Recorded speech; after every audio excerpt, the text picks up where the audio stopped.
What is up, guys? Welcome on back to Tech Talk. We haven't been here in a while. I haven't posted anything in a while. Lots of stuff's been going on. I got sick. I was running all over the country. I had cars I had to sell, projects I had to finish, projects I had to move, other cars I had to pick up over on the car channel. So it's been nuts.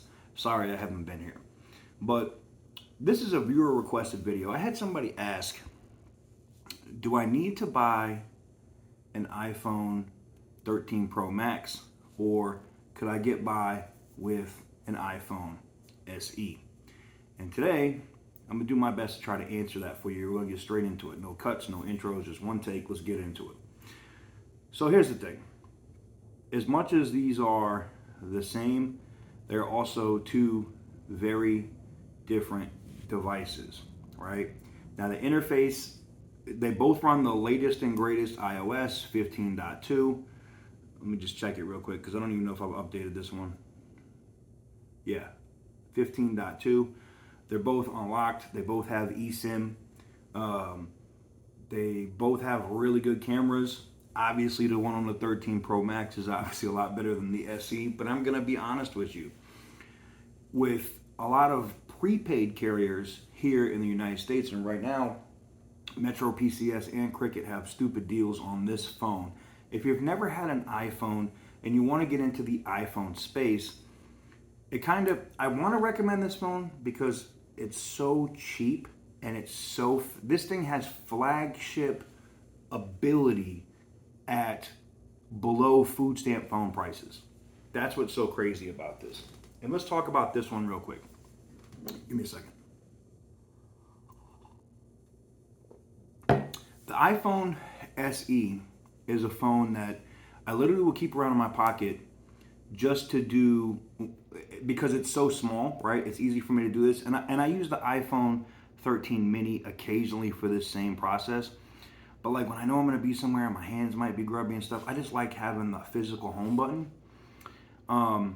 But what I like about this is I can go in and I can answer my comments, like heart the comments and different stuff on my YouTube channel, and it's right in my pocket. It's also still a very capable camera. Taking a quick shot per se, so you guys can see what I'm working with, right? And like the zooming in and the fact that I can zoom that far into a video, into the gimbal and stuff that's holding this that we're shooting with, and I don't really lose any detail in a phone like this is great. The biggest downfall for me on the iPhone SE, there's no wide angle lens. But, until a couple years ago, there really wasn't wide angle lenses. So, the selfie camera is competent. You can get good photos. And I'll show you what I mean by that.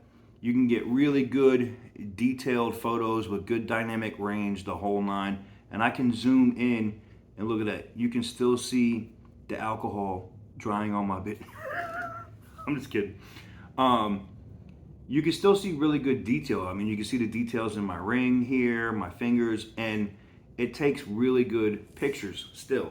So for me, if it was like a thing about money and you're like, I'm going to like Cricket, Metro, Boost, I would never recommend Boost Mobile, but let's say you're going there, AT&T prepaid, something like that, this is a good deal. Now this phone definitely differentiates in pricing. Now, this is crazy frugal TK if you're like, I want to save every penny I can. How can I get this phone for the cheapest as possible?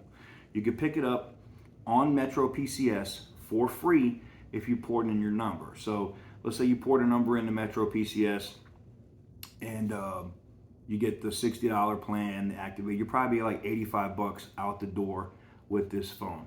Now here's the thing with Metro. Depending on where you're at in the country, some areas it's good. Out here on the West Coast, T-Mobile is, I know some people, it's great in Vegas, it's great in LA. In my experience, it sucks so bad that I had to switch my business account lines from T-Mobile over to Verizon and AT&T. I split them because it was just, the internet was almost unusable out here. So that's just me. That's my experience. What I would recommend is like Cricket. Cricket has a really good deal right now, and Yeah, I know someone say, well, TK, I see that one says T-Mobile. Of course, I keep some of the lines. Um, you could pick one of these up at Cricket for 49 bucks, right? There's no activation fee. If you're porting in a number, you're paying 49 bucks plus the plan. Probably like 140 bucks, 150 bucks out the door. That's your plan, phone, the whole nine, unlimited HBO Max, the whole nine.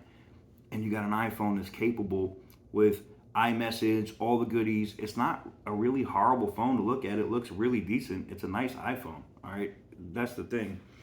And you get good service. Now, I know some people would be like, well, what if I want to unlock it, or what if I want to go to a different carrier? Well, they sell, a thing I'm going to talk about here in the future are these ICCID unlock chips. Now, for example, this one came unlocked, but you'll see it says no carrier restrictions or no SIM restrictions. This one came unlocked. I purchased this one directly through Apple when they first came out. I've had this one for a while.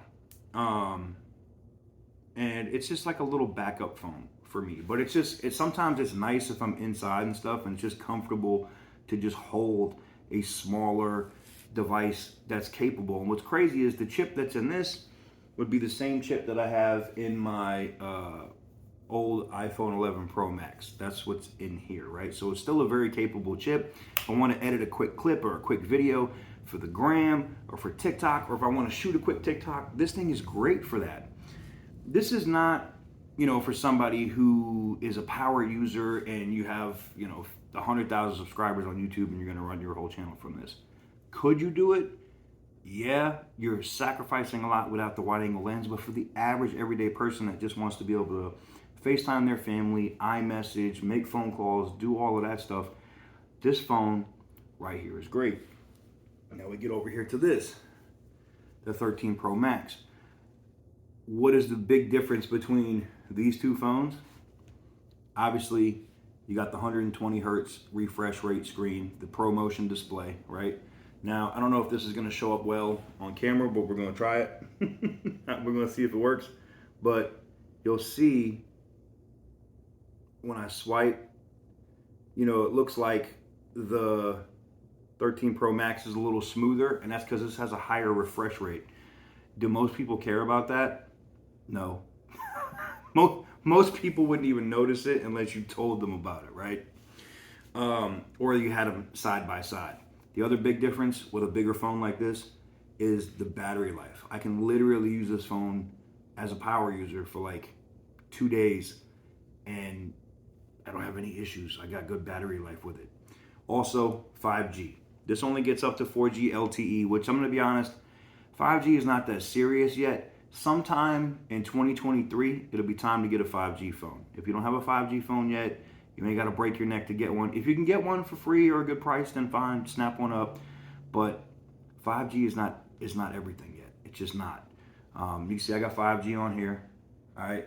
And what's crazy is let me turn the Wi-Fi off on this, and I'll give you an example.